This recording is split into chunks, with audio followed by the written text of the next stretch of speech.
ദേ മീൻകറി. വെറും മീൻകറി അല്ല, നല്ല അടിപ്പൻ മീൻകറി. നോക്കിക്കോ. ഇത് വീട്ടിലൊന്ന് ഉണ്ടാക്കി നോക്കിയിട്ട് നിങ്ങൾക്ക് ഇഷ്ടപ്പെട്ടാൽ നിങ്ങൾ കമന്റ് ചെയ്യണം. ഇഷ്ടപ്പെട്ടില്ലെങ്കിൽ നിങ്ങൾ എന്തെങ്കിലുമൊക്കെ ചെയ്യും. അപ്പോൾ ആദ്യമായിട്ട് ഒരു മിക്സിയുടെ ജാർ എടുക്കുന്നു. അതിലേക്ക് ചെറിയ ഉള്ളി, അതുപോലെ തന്നെ ചെറുതായിട്ട് അരിഞ്ഞ ഇഞ്ചി, വെളുത്തുള്ളി ഇത്രയും ചേർത്ത് ഒന്ന് അടച്ചു വെച്ച് നമുക്ക് നന്നായിട്ടൊന്ന് അരച്ചെടുക്കാം. ഇനി ഒരു ചട്ടി അടുപ്പത്തേക്ക് വെക്കുന്നു. അതിലേക്ക് വെളിച്ചെണ്ണ ഒഴിക്കുന്നു. അതിലേക്ക് കുറച്ച് കടുകും അതുപോലെ തന്നെ കുറച്ച് ഉലുവയും ഇട്ട് പൊട്ടിക്കുന്നു. അതിനുശേഷം നമ്മളിപ്പോൾ അരച്ചു വെച്ചിരിക്കുന്നത് അതിലേക്ക് വാരിക്കൂരി ഇട്ട് കൊടുക്കുന്നു. ഇനി നമുക്ക് അതിലേക്ക് കുറച്ച് കറിവേപ്പില ചേർത്ത് കൊടുക്കാം. അതിനുശേഷം എല്ലാം കൂടി ഒന്ന് ഇളക്കി ഒന്ന് വാട്ടിയെടുക്കാം.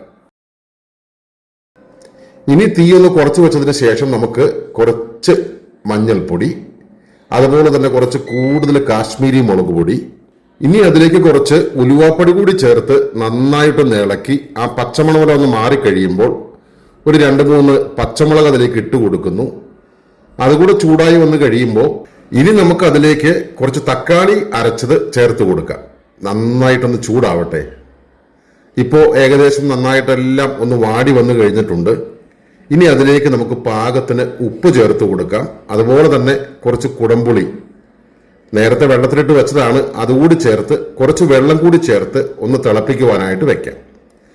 ഇനി നമുക്ക് നമ്മുടെ മീനിന്റെ കഷ്ണങ്ങളെ ഓരോന്നോരോന്നായിട്ട് പറക്കി കണ്ടോ അതിലേക്ക് ഇങ്ങനെ ഇട്ട് കൊടുക്കാം. എന്താ കളറ്!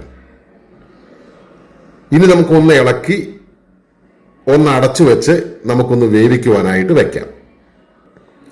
ഇടയ്ക്കൊന്ന് പൊക്കി നോക്കാം, മീൻ കഷ്ണമൊക്കെ അവിടെ ഉണ്ടോയെന്ന് അറിയാലോ. ദേ ഒന്നുകൂടി മൂടി വെച്ച് നമുക്കൊന്ന് വേവിക്കാം. നന്നായിട്ട് വെന്ത് വന്ന് കഴിയുമ്പോൾ നമ്മൾ സ്റ്റൗ ഓഫ് ചെയ്യുന്നു. 2 കറിവേപ്പില ഇതുപോലെ അതിലേക്ക് വെച്ച് കൊടുക്കുന്നു. കുറച്ച് പച്ചവെളിച്ചെണ്ണ ഒഴിക്കുന്നു.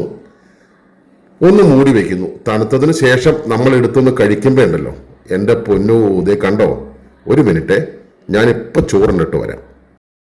ദേ സംഭവം അടിപൊളിയാട്ടോ.